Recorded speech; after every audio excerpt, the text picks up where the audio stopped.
స్మారక మందిరం ప్రారంభోత్సవ సందర్భాన ఈ యొక్క కార్యక్రమానికి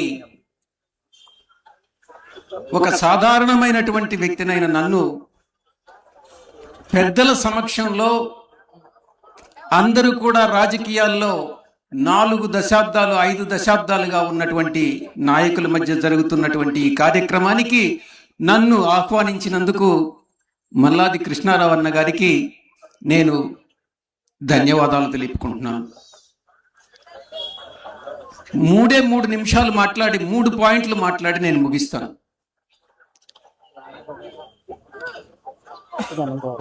ప్రజాస్వామ్యం అంటే మీ అందరికీ కూడా తెలుసు. ప్రజల చేత, ప్రజల కొరకు, ప్రజల వలన ఎన్నుకున్నటువంటి ప్రభుత్వం. కానీ రాజశేఖర్ రెడ్డి గారు రాజకీయాల్ని ప్రజల కోసం, ప్రజల వలన, ప్రజల మనసును ఎరిగి తెలుసుకొని రాజకీయాలు, పార్టీ అంతర్గత వ్యవహారాలు అన్నిటినీ కూడా నడిపి అటు పార్టీలో ఉన్నటువంటి కార్యక్రమాల్లో, పార్టీలో ఉన్నటువంటి నాయకులను కానీ, కార్యకర్తలను కానీ, సాధారణ ప్రజలను కానీ ప్రతి ఒక్కరిని కూడా సంతృప్తిపరిచి అటు పరిపాలనలో ఒక మనసున్న మహారాజుగా పరిపాలన అందించి అన్ని సామాజిక వర్గాల్ని, అన్ని మతాలని, అన్ని కులాల వారిని కూడా కలిసికట్టుగా తనతో కలుపుకొని అటు సంక్షేమం, ఇటు అభివృద్ధి అన్నిటినీ కూడా సమతుల్యంగా భావించి పరిపాలన అందించినటువంటి ఆయన ఒక మనసున్న మహారాజుగా ఈరోజు ప్రజల్లో మనసుల్లో నిలిచిపోయాడనంటే అది అతిశయోక్తి కాదు అని నేను మీకు సవినయంగా మనవి చేస్తా ఉన్నా. ఈ వర్తమాన రాజకీయాల్లో మీ అందరికీ కూడా తెలుసు, ఇప్పుడు జరుగుతున్నది ఏంటంటే అధికారం అన్నటువంటిది శాశ్వతం కాదు. అది మీ అందరికీ, మనందరికీ కూడా తెలుసు. కానీ ఈరోజు జరుగుతున్న రాజకీయాలు అధికారం రాగానే ప్రతిపక్షాలను గొంతు నొక్కడం,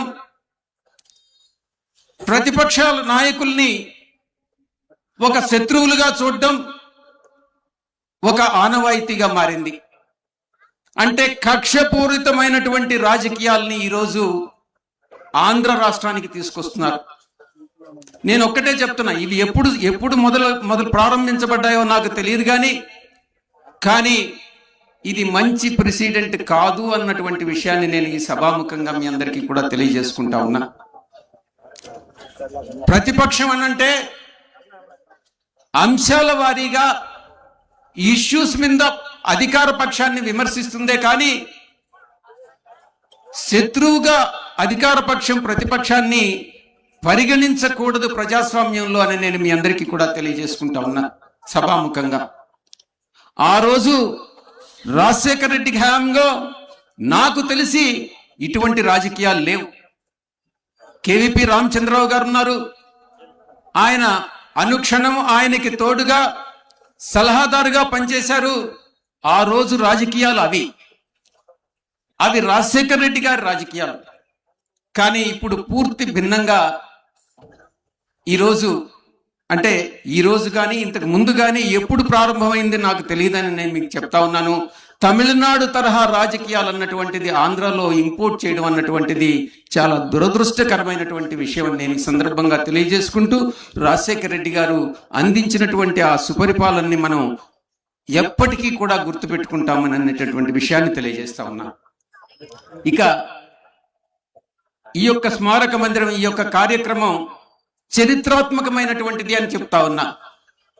ఎలా చరిత్రాత్మకం అంటే, నేను లేకపోవచ్చు, నాయకులు లేకపోవచ్చు, ఈ నిర్మించినటువంటి ఈ మందిరం రాబోయేటటువంటి తరాలకి 100 సంవత్సరాలు ఈ స్మారక చిహ్నం ఇలాగే ఉంటుంది అన్నటువంటి విషయాన్ని తెలియజేస్తూ, అందుకే ఇది చారిత్రాత్మకమైన విషయాన్ని మీకు తెలియజేస్తా ఉన్నా. అందుకు నిర్మాత మైసభ కట్టింది ఎవరన్నా? మైండ్ ఆ యొక్క ఈ యొక్క స్మారక మందిరాన్ని నిర్మించినటువంటి విశ్వకర్మ మల్లాది కృష్ణారావు అన్న గారికి నేను పేరు పేరున ధన్యవాదాలు తెలియజేసుకుంటా ఉన్నాను. రాజశేఖర రెడ్డి గారు ఎంత నియమ నిబద్ధతతో పరిపాలించి ఆయన చేసినటువంటి సంక్షేమం అభివృద్ధి అన్నటువంటిది అందరూ కూడా చెప్పారు. నేను దాన్ని మళ్ళీ చెప్పట్లేదు. మళ్ళీ తిరిగి రెండవసారి ఆయన అధికారం చేపట్టే దానికి చాలా కష్టపడాల్సి వచ్చింది. కష్టపడి అధికారం వచ్చిన తర్వాత మళ్ళీ తిరిగి ప్రభుత్వంలోకి రావాలనంటే అది ఒక పెద్ద యజ్ఞం లాంటిది.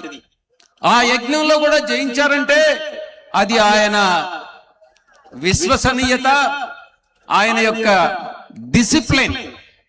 ఒకటే ఒక ఉదాహరణ చెప్పి ముగిస్తా. ఒకరోజు ఆయన ప్రతిపక్ష నాయకుడిగా ఉండగా కడపలో ఉన్నటువంటి జార్జి రెడ్డి గారి ఇంటికి 6 గంటలకు రమ్మన్నారు ఉదయం. నేను 6:10 వెళ్ళా. ఆయన 6 గంటల నుంచి కుర్చీలో బయట కూర్చొని వెయిట్ చేస్తున్నారు. అది పంక్చువాలిటీ అంటే, డిసిప్లిన్ అంటే. ఒక కార్యక్రమం అనుకుంటే అంటే 6 గంటలకి మేము స్టార్ట్ అయ్యి కోడూరుకి వెళ్ళాలి మైన్కి. నేను 10 నిమిషాలు లేట్గా వెళ్ళిన దానికి నేను క్షమాపణ చెప్పాను. ఇక అటు ప్రజలని, కార్యకర్తలని, నాయకుల్ని, ప్రతి ఒక్కరిని సంతృప్తిపరిచినటువంటి ఆ మహానాయకుడు ఒక చిన్న ఆడిటర్ అయినటువంటి నన్ను కూడా ఆయన పరిగణలోకి తీసుకొని నాకు ఎంతో సపోర్ట్ చేశారు, ఎంతో ఆయన హెల్ప్ చేశారు.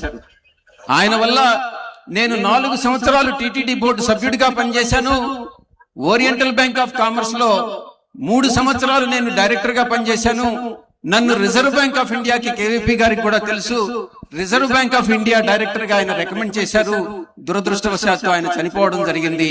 అన్ని రకాలైనటువంటి ప్రాబ్లమ్స్ లో పడడం కూడా జరిగింది.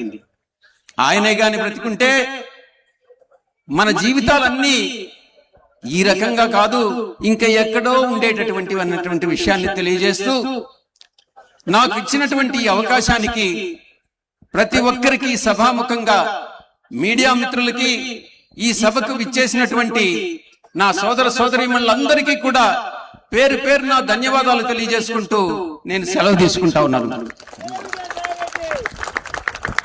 ధన్యవాదాలు సార్. గిడుగురు రుద్రరాజ్ గారు ప్రసంగిస్తారు. వారిని ఆహ్వానిస్తున్నాను.